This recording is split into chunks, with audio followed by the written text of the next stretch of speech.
Dalam editing juga saya ada dapat beberapa exposure untuk memberitahu editor gimana saya mau videonya atau perjalanan, karena one take ya, perjalanan gimana, mau bikin apa, jadi ya seru banget. Yes, berarti memang tadi tipe bernyanyi itu berbeda. Kalau saya mungkin bertutur kali ya, jadi lebih. Sini panggil bertutur ya. Bertutur ya, maksudnya lebih ke kata per kata, lebih storytelling gitu nggak sih?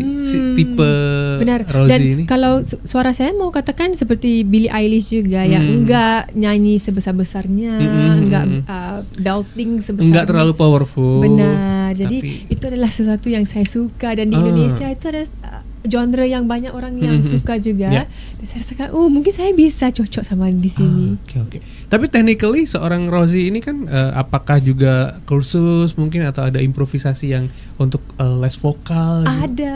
Jadi saya sampai sekarang saya ada kelas vokal. Kelas vokal. Karena kita harus selalu memperbaiki diri ya. Dan untuk saya ya harus mendapatkan lebih banyak vocal range-nya, lebih tinggi. Jadi setiap minggu saya ada vocal training. Itulah, dan vocal training saya, vocal coach saya orang Indonesia. Dia pernah dengar Victor De Bro enggak? Victor? Iya, Mas Victor De Bro. Dia belum. di tinggal di Singapura tapi enggak di sini. Di Indonesia. Ya, di Indonesia. Jadi lebih aman karena dia tahu perkataan-perkataan Indonesia, bisa ajar saya gimana mau katakan seperti itu, dan ya saya benar-benar bersyukur dapat ketemu sama dia.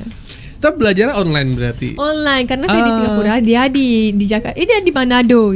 Wow. Jadi kita coba di online. Yes, tapi enggak sama seperti kalau kita bertemu ya. Jadi enggak apa-apa. Iya, tapi ada yang penting kan ada learning ya. Maksudnya gini. Ada beberapa penyanyi yang memang sudah merasa puas dengan suara mereka mungkin, atau udah kayak malas capek belajar lagi. Cuman kalau emang kamu itu masih rajin belajar, masih eksplor, berarti kan itu poin juga gitu kan. Terima kasih. Ya, saya ada kelas 2 minggu minimalis 2 kali seminggu. Yes.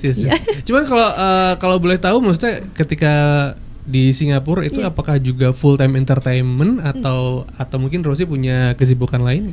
Saya ada kerja kantoran di Singapura, tapi music dan entertainment itu seperti hobi, karena ya saya kerja di sana untuk menabung, jadi bisa bikin music workshop di sini dan release lebih banyak lagu di sini. Iya. Bagus. Jadi menghamburkan uangnya di Indonesia. Benar. Jadi menambah devisa negara kita. Ya, kita support orang-orang di sini karena semua baik-baik ya. Iya. Kita bekerja sama. Oke. Sudah 3 lagu dan tiga-tiganya tentang patah hati, dan tiga-tiganya sudah ada video klipnya. Benar. Dan bahkan tadi kabarnya video klip lagu Teganya itu Touch of Rosie juga. Iya. Boleh diceritain nggak kalau untuk video klip lagu Teganya ini? Video klip Teganya itu sebenarnya cuma ada 5 kru termasuk saya. Jadi saya harus pikirkan tentang props, harus pikirkan dengan storyboard semuanya. Jadi untuk saya mau bikin one take, satu take itu. Nggak bisa ada potongan atau apa. Jadi itu adalah creative proses yang saya dapat memberi kepada proses mengambil video klip itu. Dan di Singapura ya kita jadi location scouting juga. Saya sedang gunakan banyak topi ya. Dipanggil a lot of hats di situ. So itu adalah sesuatu yang saya amat suka juga, karena visually saya ada idea yang saya mau kalau mengikuti lagu Teganya. Tapi music videonya seseru juga, karena ya menunjuk saya dalam pakaian baju yang sepertinya cantik tapi dalam situasi yang sangat sedih. Itu. Ya, jadi ada cantiknya, ada kesedihannya, ada ekspresi semuanya. Simple tapi meaningful. Ini estetik berarti ya, video klipnya estetik. Di belakang semua ada pohon-pohon. Jadi pohonnya warna hijau, saya dalam dress seperti bunga-bunga warna pink. Flower ya. Seru. Jadi memang ketika seorang penyanyi itu punya visual untuk lagunya sendiri, itu kayak lebih menyenangkan berarti ya. Iya, lebih menyenangkan. Dan juga dalam editing juga saya ada dapat beberapa exposure untuk memberitahu editor gimana saya mau videonya atau perjalanan, karena one take ya, perjalanan gimana, mau bikin apa. Jadi ya seru banget. Seru ya. Memang ya. Ketika kita punya karya terus kita bisa improve di situ, itu pasti sesuatu yang menyenangkan. Iya, benar. Dan itu adalah sesuatu yang nagih nggak sih? Nagih itu apa ya? Kecanduan, candu. One more. Addicted. Iya. Ada juga stressful juga ya, karena ya gimana ini mau menjadi dalam videonya, mau kata oh ini kamera harus di sini. Tapi excited karena saya suka bahwa itu adalah sesuatu produk yang saya ada idea saya di dalam. Jadi ada kedua-duanya, ada excited mau bikin lebih, tapi kalau ada tim juga nggak apa-apa, kita bisa diskusi yang sebelumnya, tapi yang lain semua saya nggak perlu khawatir ya, nggak perlu pikirkan, nggak perlu pusing. Yang penting sekarang udah tertuang, jadi kamu semua bisa nonton Sobat RDI ya.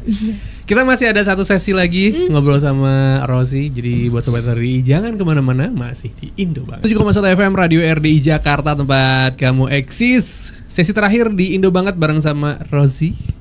Saya cuman kalau boleh memuji ya, suka banget rambutnya loh saya tuh. Terima kasih. Curly hair tuh seru gitu. Tapi susah mau jaga ya. Oh iya. Tapi itu natural. Natural. Curly-nya natural, warnanya enggak begitu natural. Tapi susah ngaturnya si curly ini. Karena di Singapura itu humid ya. Oh oke. Panas, jadi senang freezy banget ya. Jadi mau ngaturin karena saya suka rambut keriting.